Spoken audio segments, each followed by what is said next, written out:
Hello guys, আজকের ভিডিওতে আমরা দেখতে চলেছি কিভাবে একটি বোতল বম তৈরি করতে হয়। তো ভিডিওটি পুরো দেখবেন, টেনে দেখলে কিচ্ছু বুঝতে পারবেন না। আর এরকম অসংখ্য ভিডিও আমাদের চ্যানেলে আসতে চলেছে, তাই চ্যানেলটি সাবস্ক্রাইব করে রাখুন। ভিডিওটি ভালো লাগলে ভিডিওতে একটা লাইক ও কমেন্ট করে জানাবেন কীরকম ভিডিও দেখতে চান। আপনাদের ভাই আমি টোটো সায়েন্টিস্ট, তাই করে দেখাবো। তো এর জন্য একটি বোতল ও ম্যাক্স বক্স লাগবে। এখন এখানে ম্যাচের যে বারুদগুলো আছে সেগুলোকে আলাদা করে নেব।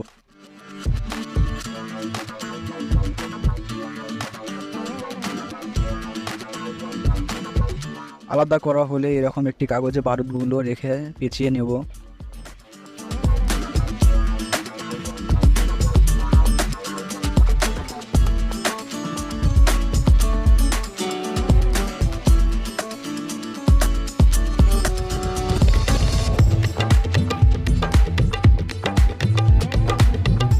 তো তৈরি হয়ে গেল আমাদের ফিউজ।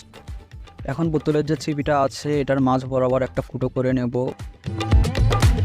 ও ফিউজটা এর ভেতর ঢুকিয়ে দেব।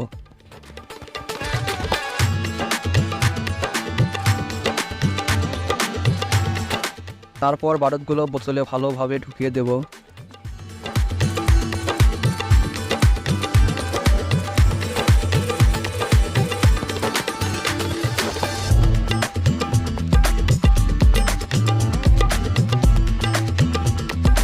ঢোকানো হলে বোতলের ছিপিটি খুব টাইট করে লাগাতে হবে।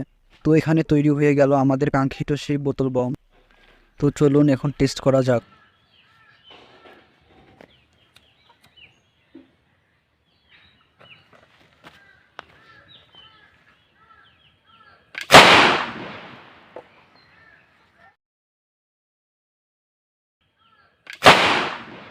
তো আজকের ভিডিও এই পর্যন্তই, দেখা হবে আরেকটি নতুন ভিডিওতে।